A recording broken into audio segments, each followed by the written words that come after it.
বন্ধুরা, আমি মৌ মাল্টিপ্লেভার চ্যানেলে আমি তোমাদেরকে আবার একবার অনেক অনেক স্বাগত জানাই। আশা করি তোমরা সকলে ভালো আছো। আজকে নতুন বছরের শুভেচ্ছা দিয়ে আজকে আমি আমার ভিডিওটা শুরু করছি। সকলকে জানাই আমার ইউটিউব ফ্যামিলি মেম্বার্স, আমার বন্ধু আর আমার সাবস্ক্রাইবার সকলকে হ্যাপি নিউ ইয়ার জানিয়ে আজকে আমার এই টিপস ভিডিওটা শুরু করছি। আশা করব আজকের ভিডিওটা তোমাদের খুব উপকারে লাগবে।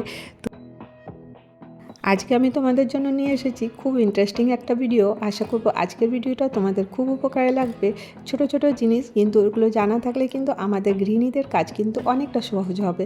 তো বেশি কথা না বলে আজকে আমি আমার ভিডিওটা শুরু করে দিই। আজকে আমার প্রথম টিপস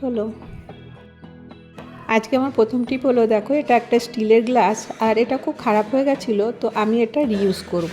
তো আমি এখানে হোয়াইট কালারে পেন্ট করে নিয়েছি, তোমরা তোমাদের ইচ্ছা অনুসারে কালারটা করে নিতে পারো। তারপরে দেখো আমি গ্লাসটাতে একটুখানি ডিজাইন করে নিচ্ছি, ফেব্রিক কালার নিয়ে নিচ্ছি। আর এটা কিন্তু দেখতে বেশ সুন্দর লাগবে, তোমরা কিন্তু এইভাবে করে দেখতে পারো। ঘরে অনেক জিনিস পড়ে থাকে যেগুলো দিয়ে কিন্তু আমরা সুন্দর সুন্দর জিনিস বানিয়ে নিতে পারি। আর এই টিপসগুলো ফলো করে তোমরা কিন্তু নিজের ঘরকে সুন্দর বানিয়ে নিতে পারো আর খুব উপকারের জিনিস তৈরি করে নিতে পারো। তো দেখো আমি গ্লাসটার মধ্যে সিম্পল একটা পেন্টিং করে নিচ্ছি, তোমরা তোমাদের ইচ্ছা মতো মতো পেন্টিংটা করে নিতে পারো।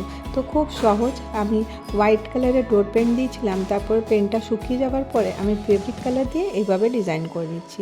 দেখো আমি এই যে বক্সটা আছে এটাও করেছিলাম, এটাও ফেটে গেছে বক্সটা, এটা না ফেলে দিয়ে আমি এটা রিইউজ করছি। এর মধ্যে আমার সেলাইয়ের জিনিসগুলো কিন্তু এর মধ্যে রেখে দিয়েছি। কেমন লাগলো তোমাদেরকে এই টিপসটা তোমরা আমাকে জানিও। আর তোমরা গ্লাসটা ভাবছো কি করব, তো দেখো এর মধ্যে আমাদের যে কিচেনের স্পুনগুলো থাকে সেইগুলো কিন্তু আমরা অ্যারেঞ্জ করে রাখতে পারি, দেখতেও কিন্তু খুব সুন্দর থাকবে আর মনে হবে যেন কোনো ইউনিক জিনিস। টিপ নম্বর 2তে চলে আসি।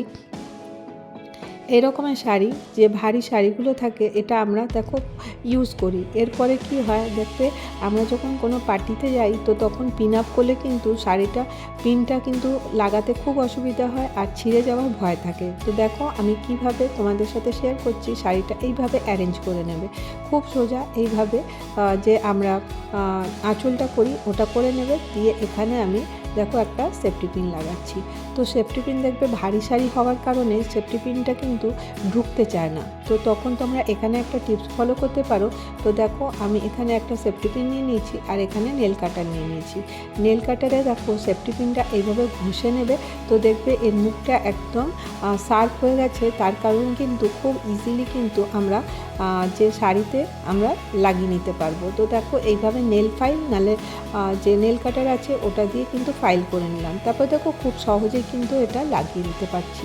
তো এখানে আরেকটা টিপস আমি তোমাদের সাথে শেয়ার করব। এই ভারী শাড়ি হওয়ার কারণে তোমরা দেখবে শাড়ির পিনে কিন্তু শাড়িটা এখানটাতে এসে ফসে যায়। তো ওটার থেকে আমরা কিন্তু একটা খুব সিম্পল টিপস আছে, ওটা ফলো করতে পারি। তো দেখো আমি এখানে একটা পুঁতি নিয়ে নিয়েছি। এই হাড়ের মালার পুঁতি কিন্তু দেখবে আমাদের প্রত্যেকের ঘরেই থাকে। আমি এই পুঁতিটা নিয়ে এইভাবে আমি ঢুকিয়ে দিচ্ছি। তাতে কি হবে দেখবে যে শাড়ির পিনে কিন্তু এটা ফসবে না আর দেখবে খুলবার সময় কিন্তু খুব ইজিলি খুলে যাবে। নেক্সট টিপসে চলে আসি। এই যে যেখানে চ্যানেলগুলো থাকে দেখবে এগুলোতে নোংরাগুলো বেরোয় না।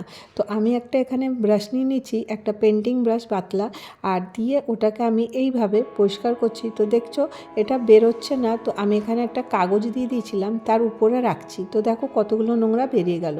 এবারে দেখো নেক্সট টিপসে চলে আসবো। দেখো আমরা প্রতিদিনই আটা খাই, মানে রুটি খাই, আটার রুটি, কিন্তু ওটা ভেজাল আছে কিনা কি করে বুঝবে। তো সেই জন্য আমি এখানে একটা গ্লাসে জল নিয়ে নিয়েছি। খুব সহজ, তোমরা কিন্তু এটা নিজেদের যে আটা খাও চেক করে দেখতে পারো। তো দেখো আমি এখানে জল নিলাম আর 1 থেকে 2 চামচ পর্যন্ত আমি এর মধ্যে আটা দিয়ে দিচ্ছি। তো তাহলে তোমরা কিন্তু ইজিলি বুঝে যাবে যে আটাতে ভেজাল আছে কিনা। এরপরে দেখো এটাকে খুব ভালো করে জলে মিক্স করে দিলাম আর রেখে দেব। মানে বেশ অনেকক্ষণ রাখার পরে দেখবে যে মানে আটাটা নিচে বসে যাচ্ছে কিনা, কি উপরে ভেসে যাচ্ছে। তো তাহলে দেখবে আটাটা নিচে বসে গেছে, তো তার মানে আটাতে কোনো ভেজাল নেই, আটা একদম পারফেক্ট। তো এইভাবে আমরা কিন্তু চেক করে নিতে পারি তো এটা ভেজাল আছে কি না। তো এবার দেখো নেক্সট টিপসে চলে আসি। আর আমরা যখন পার্টিতে যাই তখন তো মেকআপ তো করি, আর এরপরে মেকআপগুলো উঠাতে কিন্তু প্রচণ্ড অসুবিধা হয়। তার জন্য আমাদেরকে অনেক কিছু জিনিস লাগে, রিমুভার লাগে, ওইগুলোর দরকার নেই। তারপর দেখো একটা কটন নিয়ে নেবে, আর ঘরে তো বাড়িতে দেখবে নারকেল তেল তো থাকেই, সেই নারকেল তেলই ইউজ করব। এইভাবে একটুখানি কটনে নিয়ে এইভাবে রাব করে দেবে, দেখবে মানে স্কিনটাও পরিষ্কার হয়ে যাচ্ছে আর এর মধ্যে কোনো কেমিক্যাল নেই। আর নারকেল তেল স্কিনের জন্য খুব ভালো, এর মধ্যে কোলাজিন থাকে আর স্কিনটাকে টাইট করে।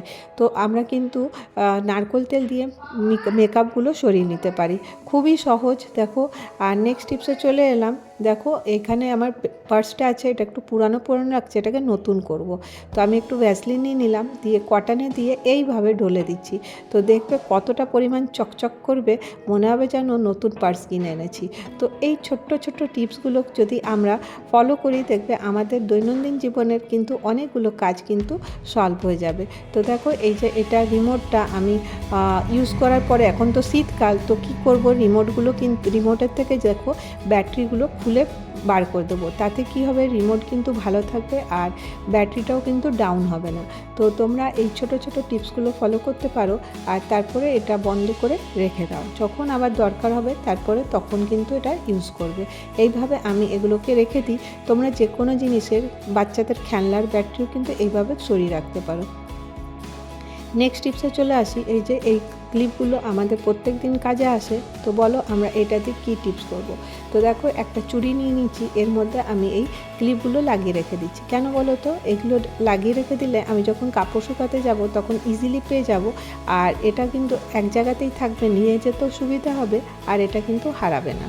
তো তোমাদের সাথে আমি এই টিপগুলো শেয়ার করছি। তো দেখো তোমাদেরকে কেমন লাগলো তোমরা কিন্তু আমাকে জানিও। এবারে আমি নেক্সট আর ইম্পর্টেন্ট টিপসে চলে আসলাম। দেখো এখন তো তেলের জিনিস খাওয়া ভালো না, তো সেই জন্য আমি কি করব, এখানে লবণ নিয়ে নিচ্ছি। তোমরা লবণের জায়গায় বালুও নিতে পারো। আর এতে যে এয়ার ফ্রায়ারও হয়, মানে তাহলে কিন্তু এতে কি হবে, তেল লাগবে না আর পাঁপড় ভাজা কিন্তু খুব সুন্দর হয়ে যাবে। তোমরা কিন্তু এই টিপসটা ফলো করে দেখতে পারো। যখন লবণটা গরম হয়ে যাবে তখন আমি এর মধ্যে পাঁপড় দিয়ে দিলাম। তারপরে দেখো কিছুক্ষণের মধ্যে কিন্তু পাঁপড়গুলো বড় বড় হয়ে ফুলে যাবে। কিন্তু এটা মনে রাখবে যে পাঁপড় থেকে যেন লবণটা সম্পূর্ণ বেরিয়ে যায়, যাতে লবণের টেস্ট যাতে পাঁপড়ে না থাকে। তো খুবই সহজ, এইভাবে কিন্তু তোমরা পাঁপড় ভেজে নিতে পারো। তারপর দেখবে এটা একদম ক্রিস্পি, মনে হবে যেন একদম তেলে ভাজা। তো তোমরা এই মানে সিম্পল টিপসগুলো ফলো করতে পারো আর দেখবে তোমরা কিন্তু খুব ভালো উপকার পাচ্ছ। আর এরপরে এর মধ্যে আমি একটু চাট মশলা মিলিয়ে দিলাম। তো আজকে আমি তোমাদের সাথে এই কটা টিপস শেয়ার করলাম। যদি তোমাদেরকে আমার টিপসগুলো ভালো লেগে থাকে তো আমার চ্যানেলটাকে সাবস্ক্রাইব করো আর একটা করে লাইক করে দিও। তো আজকের ভিডিও আমি এখানেই শেষ করব। আবার দেখা হবে নেক্সট ভিডিওতে। ততক্ষণ তোমরা ভালো থেকো, সুস্থ থেকো।